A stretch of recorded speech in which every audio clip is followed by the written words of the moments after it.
இந்த உலகத்துல பாத்தீங்கன்னா, உண்மையும் சரி, அந்த உண்மைய உணர்ந்த ஞானிகளும் சரி, ஏன் ஒரு மின்னல் மாதிரி வந்துட்டு உடனே மறைஞ்சு போயிடுறாங்க? யோசிச்சு பாருங்களேன்.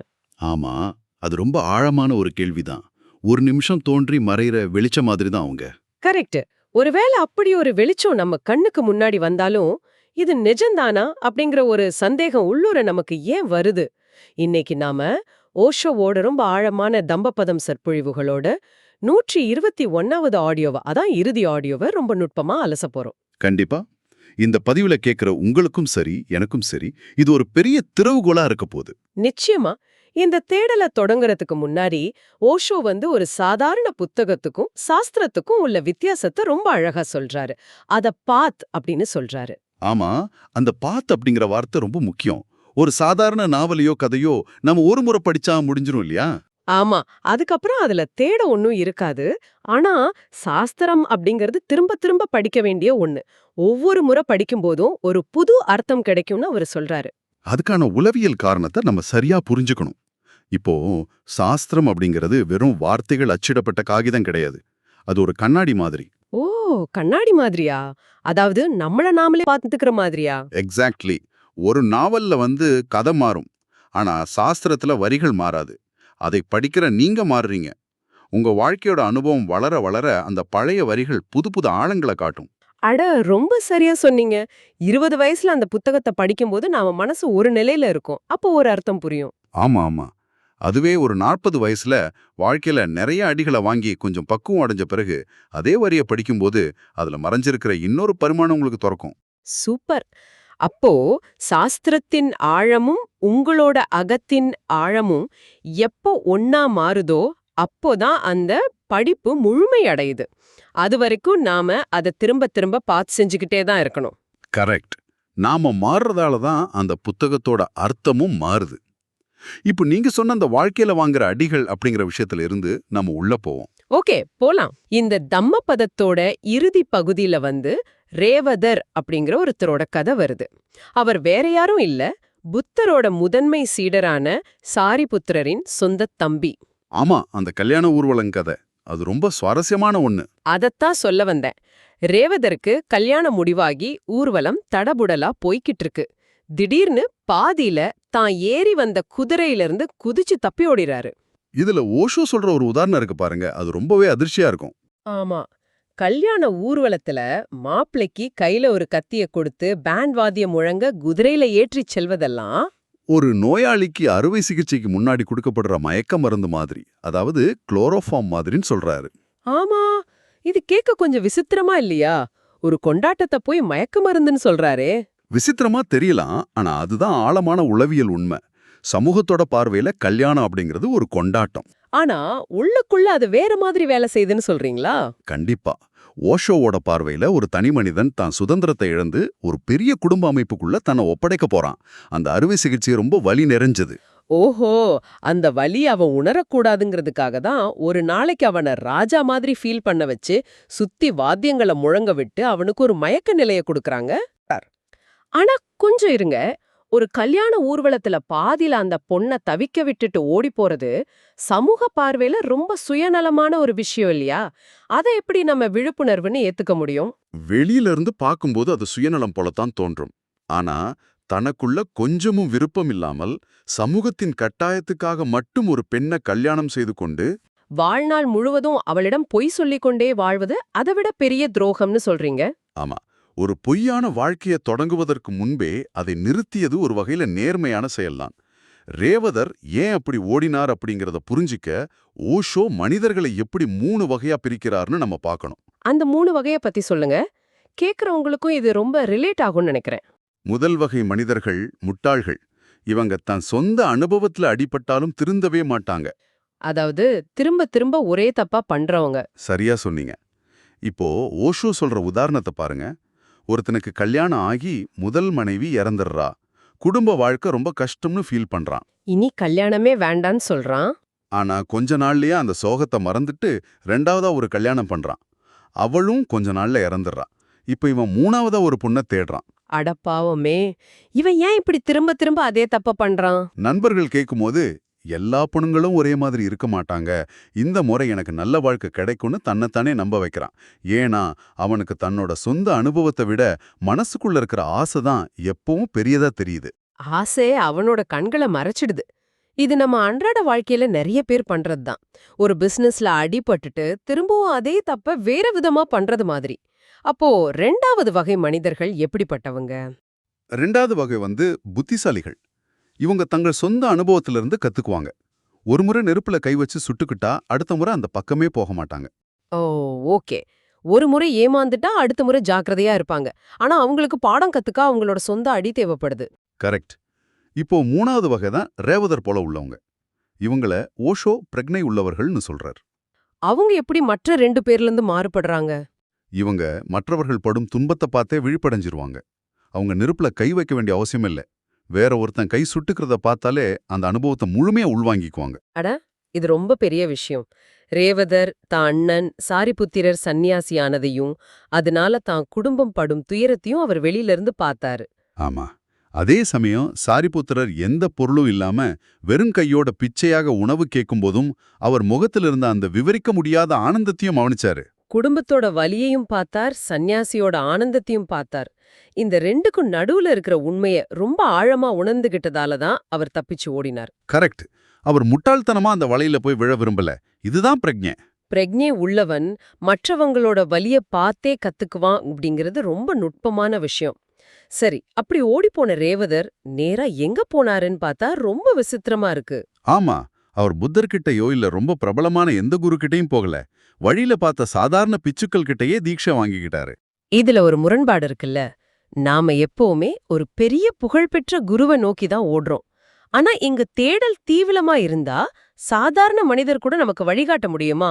நிச்சயமா முடியும். இங்க நாம புரிஞ்சிக்க வேண்டிய விஷயம் என்னன்னா, சீடனோட தாகம் உண்மையானதா இருந்தா தண்ணி குடிக்கிற பாத்திரம் தங்கமா இல்ல மண்ணா அப்படிங்கிறது முக்கியம் இல்ல. ஆஹா, அருமையான உவமை. அந்த பிக்ஷுக்கள் சாதாரணமானவர்களாயிருக்கலாம். ஆனா ரேவதரின் தேடல் 100% உண்மையாக இருந்தது. ஆமா.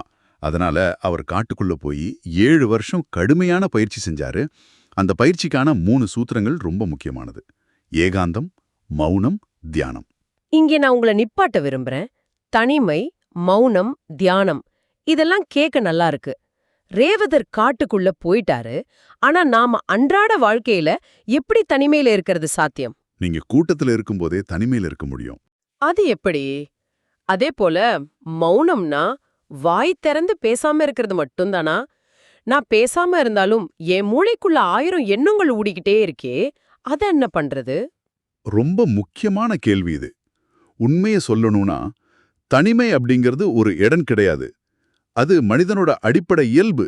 அப்போ நாம கூட்டத்தோட இருக்கிறது, பார்ட்டிக்கு போறது எல்லாமே நம்மளோட அந்த அடிப்படை தனிமையை மறைக்க நாம தேடுற ஒரு போதை தான். நீங்க கூட்டத்துல இருக்கும்போது சுத்தி ஆட்கள் இருக்காங்கன்னு நினைக்கிறீங்க.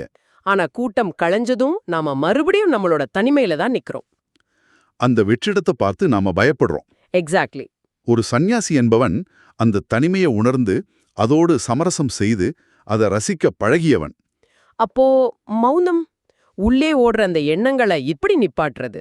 மௌனம் என்பது வெறும் உதட்டுகளை மூடுவது இல்ல, உள்ளே ஓடுற எண்ணங்களுக்கு நீரூற்றுவதை நிறுத்துவது. நீங்க வெளியில எந்த ரியாக்ஷனும் கொடுக்காதப்போ கொஞ்ச நாள்ல மரத்திலிருந்து பழைய இலைகள் உதிர்வது போல அந்த எண்ணங்கள் தானாகவே உதிர்ந்து மனசு ஒரு முழுமையான தியான நிலைய அடையும். கரெக்ட். ஆனா இது சாதாரணமா நடந்துராது. இதுக்கு 100 டிகிரி அர்ப்பணிப்பு தேவை. 100 டிகிரியா? அதாவது கொதிர்நிலை. ஆமா. 99 டிகிரியில நீங்க 1 வருஷம் தண்ணீரை கொதிக்க வச்சாலும் அது ஆவியாகாது. அது 100 டிகிரிய தொட்டே ஆகணும். அதே போல 100% அர்ப்பணிப்பு இருந்தா மட்டுமே தியானத்துல அந்த மாற்றம் நிகழும். இங்க ஓஷோ ரொம்ப ஆழமான ஒரு உதாரணம் சொல்றாரு. தியானம் பண்றவன் ஒரு வியாபாரிய போல லாபம் பார்க்க கூடாதுன்னு. ஆமா. வியாபாரி எப்பவுமே கணக்கு போடுவான். நான் இவ்வளோ நேரம் தியானம் பண்ணேன், எனக்கு என்ன கிடைக்கும்னு கேட்பான். என் ஸ்ட்ரெஸ் குறையுமா, எனக்கு நிம்மதி கிடைக்குமான்னு லாபம் தேடுவான். ஓஹோ, அப்படி இருக்கக்கூடாதா? அப்புறம் எப்படி இருக்கணும்? ஒரு தியானி ஒரு சூதாடிய போல இருக்கணும்னு ஓஷோ சொல்றாரு. சூதாடியா? சூதாட்டம் தப்பான விஷயம் ஆச்சே. இங்க சூதாட்டத்தை ஆதரிக்கல, அந்த சூதாடியோட மனநிலைய கவனிங்க. ஒரு உண்மையான சூதாட்டி தன்னிடம் உள்ள முழுவதையும் தான் உயிரையே பணயம் வைக்க தயாராக இருப்பான். அவனுக்கு மிச்சம் வச்சுக்க தெரியாது. அதுபோல தியானத்துல உங்களோட ஈகோ, உங்க அடையாளம் எல்லாத்தையும் எந்த எதிர்பார்ப்பும் இல்லாம பணயம் வைக்கணும். அப்போதான் அந்த எல்லையை தாண்ட முடியும். ரொம்ப பிரம்மாண்டமான சிந்தனை இது. வியாபாரியா லாபம் பார்க்காம சூதாடியா மொத்தத்தையும் பணயம் வச்சு 7 வருஷம் தனிமையில இருந்த ரேவதர் கடைசியா அரஹத் அப்படிங்கிற நிலைய அடைஞ்சிட்டாரு. அரஹத்னா முழுமையான ஞானம் அடைஞ்ச நிலை. ஆமா. ஆனா இங்க எனக்கு ஒரு கேள்வி வருது. அவர் ஞானம் அடைஞ்ச பிறகு தனக்கு வழிகாட்ட காரணமா இருந்த புத்தரை பார்க்க போகவே இல்ல. இது கொஞ்சம் திமிரா தெரியலையா? இது திமிர் இல்ல, இதுதான் முழுமை. ஜென் தத்துவத்துல சொல்வாங்க இல்லையா, சீடன் தயாராக இருக்கும்போது குரு அவனது வாசலுக்கே வருவாருன்னு. ஓ, அதனாலதான் அவர் போகலையா? தன் தேடல் முழுமையடைஞ்சிருச்சுங்கிற திருப்தியா? ஆமா, நீங்க காபாவுக்கோ காசிக்கோ நாடி போக வேண்டியதில்ல. புத்தர் என்ன பண்ணாரு தெரியுமா? தன் சீடர்களை அழைச்சுக்கிட்டு ரேவதரை தேடி போனாரு. அந்த இடம் எப்படிப்பட்ட இடம்னா, கொடிய மிருகங்களும் பாம்புகளும் நிறைந்த பயங்கரமான ஒரு அடர்ந்த காடு. அங்க ரேவதர் உட்கார்ந்திருக்காரு. இதுல இருந்து நமக்கு என்ன புரியுதுன்னா, நீங்க உங்க அகத்துல தயாரா இருந்தா அந்த இறைத்தன்மை உங்களை தேடி வரும். இங்கதான் கதையில ஒரு பெரிய திருப்பம் வருது. புத்தர் ரேவதரை பார்த்துட்டு திரும்பி வராரு. அந்த பயணத்துல சில பிச்சுக்கள் தங்களோட பொருளை காட்டிலேயே விட்டுட்டு வந்துடுறாங்க. ஆமா, மறுநாள் காலையில அந்த பொருள்களை எடுக்க போன பிச்சுக்களுக்கு காத்திருந்தது ஒரு மிகப்பெரிய அதிர்ச்சி. அவங்க முந்தின நாள் புத்தரோட இருந்தப்போ பார்த்த அந்த அமைதியான இடம் இப்ப வெறும் முட்களும் பயங்கர மிருகங்களும் நிறைந்த ஒரு நரகமா காட்சி அளிக்குது. இத பத்தி விசாகா என்ற ஒரு பெண்மணி குழப்பத்தோட கேக்குறாங்க. சில பிட்சுக்கள் அந்த இடத்தை சொர்க்கம்னு சொல்றாங்க, சில பிட்சுக்கள் அத நரகம்னு சொல்றாங்க. இது எப்படி சாத்தியம்? ஒரே இடம் எப்படி ரெண்டுமா மாற முடியும்? இது எனக்கு எப்படி தோணுதுன்னா, ஒரு அறையில ஒரு பாசிட்டிவான மனிதர் நுழையும் போது அந்த அறையின் எனர்ஜியே பிரகாசமா மாறுறதும், அவர் வெளியேறியதும் அந்த இடமே இயல்பு நிலைக்கு இருண்டு போறதும் போல இருக்கு இல்லையா? ரொம்ப அழகான ஒப்பீடு. விசாகாவின் கேள்விக்கு புத்தர் சொன்ன பதில் இதத்தான் உணர்த்துது. அவர் சொல்றாரு, ஞானமடைந்த ஒரு பிராமணன் எங்க இருக்கிறானோ அதுவே சொர்க்கம். அவன் அங்கிருந்து விலகினால் தீபத்தை அணைத்தது போல அந்த இடம் இருளாகிவிடும். இங்கே சொர்க்கமும் நரகமும் நாம செத்த பிறகு போற ஏதோ ஒரு புவியியல் சார்ந்த இடம் கிடையாது. பாவம் செய்பவன் செத்த பிறகு நரகத்திற்கு செல்வதில்லை. அவன் இங்கேயே இப்போதே தன்னோட மனசுக்குள்ள ஒரு நரகத்தை உருவாக்கி அதில்தான் வாழ்கிறான். ரேவதர் அங்க இருக்கும்போதே அவரோட பிரக்ஞாயில அது சொர்க்கமா இருந்தது. அவர் அங்கிருந்து கிளம்பியதும் அது தன்னோட பழைய நரக நிலைக்கு திரும்பிடுச்சு. அப்போ ஸ்வர்க்கமோ நரகமோ நாம சுமந்துட்டு திரியிற நம்மளோட மனநிலைதான். கரெக்ட். சரி, சொர்க்கம் நரகம் இங்கேயே இருக்குன்னா செத்த பிறகு என்ன நடக்கும்? நம்ம கர்மாவும் மறுபிறவியும் எப்படி வேலை செய்யுதுன்னு கேக்குறீங்களா? இதை தெரிஞ்சுக்க நாம தம்மபதத்தோட இன்னொரு பகுதிக்கு போகலாம்.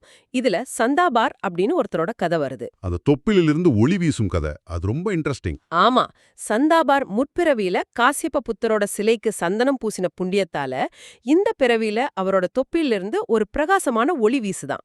இத வச்சு அவர் காசு சம்பாதிக்கிறாரு. ஆனா கௌதம புத்தருக்கு முன்னாடி வந்ததும் அந்த ஒளி அப்படியே மங்கி போயிடுது. ஒரு சூரியனுக்கு முன்னாடி அகல் விளக்கு எப்படி மங்கி போகுமோ அது போல. எனக்கு இது கொஞ்சம் மேஜிக் கதையா தோணுது. தொப்புள்ள இருந்து ஒளி வீசுறதெல்லாம் சாத்தியமா என்ன? ஓஷோ இப்படிப்பட்ட கதைகளை ஒரு குறியீடாக தான் பார்க்க சொல்றாரு. அந்த ஒளி அப்படிங்கிறது முற்பிறவில அவர் செஞ்ச புண்ணியத்தோட ஒரு வெளிப்பாடு. ஆனா அந்த புண்ணியத்தை வச்சுக்கிட்டு அவர் என்ன பண்ணாரு? அத ஒரு வியாபாரமா மாத்தி தன்னோட ஈகோவை வளர்த்துக்கிட்டார். ஆமா, என்கிட்ட ஒளி இருக்கு, நான் பெரியாள் அப்படிங்கிற அகங்காரம் அது. ஆனா முழுமையான ஞானத்தை அடைந்த புத்தர் முன்னாடி அந்த சின்ன புண்ணியம் ஒண்ணுமே இல்லாம மங்கி போயிடுச்சு. இதுல வேடிக்கை என்னன்னா, சந்தாபர் இதை ஏதோ ஒரு மேஜிக்னு நினைச்சுக்கிட்டு தன் ஒளிய மறைக்கிற அந்த மந்திரத்தை தனக்கும் கத்துக் கொடுங்கன்னு புத்தரையே கேக்குறாரு. இங்கதான் புத்தரோட அளப்பரிய கருணை வெளிப்படுது. சந்தாபர் மந்திரம் கேட்கும்போது புத்தர் ரொம்ப சாதாரணமா சொல்றாரு, நான் சந்நியாசம் வாங்கினவங்களுக்கு தான் ரகசிய மந்திரம் சொல்லிக் கொடுப்பேன் அப்படின்னு. அந்த மந்திரம் எப்படியாவது தனக்கு வேணுங்கிற பேராசையில சந்தாபரும் சந்நியாசியாக சம்மதிக்கிறாரு. புத்தர் எப்படி அவரை தந்திரமா சந்நியாசி ஆக்கினாரு பாத்தீங்களா? ஆமா, ஆனா புத்தர் அவருக்கு எந்த மந்திரத்தையும் கொடுக்கல. பதிலா அவரை தியானத்துல உட்கார வைக்கிறாரு. சந்தாபருக்கு முற்பிறவில செஞ்ச அந்த சிறு புண்ணியத்தோட விதை உள்ளுக்குள்ள தூங்கிக்கிட்டு இருந்துச்சு. புத்தரோட வழிகாட்டுதல்ல தியானத்துல ஆழமா போனதும் அவர் தன்னோட உண்மையான இயல்பை உணர்ந்து முக்தி அடைஞ்சிட்டார். முக்தி அடைஞ்ச பிறகு தனக்கு தேவையானது கிடைச்சிருச்சுன்னு உணர்ந்து அந்த பழைய மந்திரத்தையே மறந்துட்டாரு. தன்னை கூட்டிக்கிட்டு வந்தவங்க திரும்ப கூப்பிட்டப்போ எனக்கு இனிமேல் வரப்போக அவசியம் இல்லைன்னு மறுத்துட்டாரு. ஆனா இத மற்ற பிட்சுக்களால ஏத்துக்க முடியல. நேத்து வரைக்கும் காசுக்காக வித்த காட்டிக்கிட்டு இருந்தவன் இன்னைக்கு வந்து எனக்கு ஞானம் கிடைச்சிருச்சுன்னு சொன்னா ஈகோ சும்மா இருக்குமா? அவங்க புத்தர் கிட்ட போய் இவன் பொய் சொல்றான்னு குற்றம் சாட்டுறாங்க. ஆனா புத்தர் சந்தாபரை முழுமையா ஆதரிக்கிறாரு. எதனால? ஏன்னா புத்தர் ஒரு மனிதனோட கடந்த காலத்தை பார்ப்பதில்ல, அவனோட தற்போதைய பிரக்ஞைய பாக்குறார். இங்கதான் தம்மபதத்தோட மிக முக்கியமான ஒரு கருத்தை ஓஷோ ஆணித்தரமா பதிவு செய்றாரு. உண்மையான பிராமணன் யார்? பிறப்பால் நாம் அனைவரும் சூத்திரர்கள்தான். இங்க சூத்திரர் பிராமணன் அப்படிங்கிறது ஜாதிய குறிக்கல, மனநிலைய குறிக்குது இல்லையா? ஆமா, உடலோடு பற்று கொண்டவர்கள், இந்த உலகம்தான் நிரந்தரம்னு நினைக்கிறவங்க எல்லோருமே சூத்திரர்கள்தான். பிராமணத்தன்மை என்பது எந்த பிறப்பாலும் வர்றதில்ல. அது தியானத்தால் தேடலால் அடைய வேண்டிய ஒரு உயர்ந்த ஆத்ம நிலை. அப்ப ஆசைகளை அறுப்பதுதான் பிராமணத்தன்மையா? இதுக்கும் மறுபிரிவிக்கும் என்ன சம்பந்தம்? ஓஷோ அந்த இடத்துல வாசனைகள் அப்படிங்கிற ஒரு வார்த்தையை பயன்படுத்துறாரு. அதோட அர்த்தம் என்னன்னா, நம்ம ஆழ் மனசுல பதிஞ்சிருக்கிற ஆசைகளின் வாசனை அல்லது முத்திரை அப்படின்னு சொல்லலாம். ஓஹோ, சந்தாபர் தன் முற்பிறவியை உணர்ந்து எல்லா ஆசைகளையும் பற்றுகளையும் அறுத்து மீண்டும் பிறவா நிலைய அடைஞ்சிட்டாரு. அதனால அவர் உண்மையான பிராமணன் ஆயிட்டாருன்னு புத்தர் தீர்ப்பளிக்கிறாரு. மனிதர்களை யாரும் கட்டாயப்படுத்த பிறக்க வைப்பதில்லைன்னு ஓஷோ தெளிவா சொல்றார். நாம இறக்கும் தருவாயில் உடலின் மீதுள்ள பற்றும் இன்னும் வாழ வேண்டும் என்ற ஆசையுமே அடுத்த பிறவிக்கான விதையை தூவுகிறதுன்னு சொல்றீங்க. ஆமா, உங்களுக்கு இன்னும் ஒரு வீடு வாங்கணும், ஒரு உறவு அனுபவிக்கணும்னு ஆசை இருந்தா அந்த ஆசை தான் உங்களை இன்னொரு உடம்பை எடுக்க வைக்குது. அட, சாகும்போது யார் ஒருத்தர் அமைதியா முழு திருப்தியோட வாழ்க்கையில நான் பார்க்க வேண்டியது எதுவும் மிச்சம் இல்லைன்னு மரணத்தை தழுவுறாரோ அவருக்கு மறுபிறவிக்கான எரிபொருள் இல்ல. அவர் இந்த பிரம்மஜோதத்தோட கலந்துடுவார். வாவ், ஆசைகள்தான் மறுபிறவிக்கான எரிபொருள்.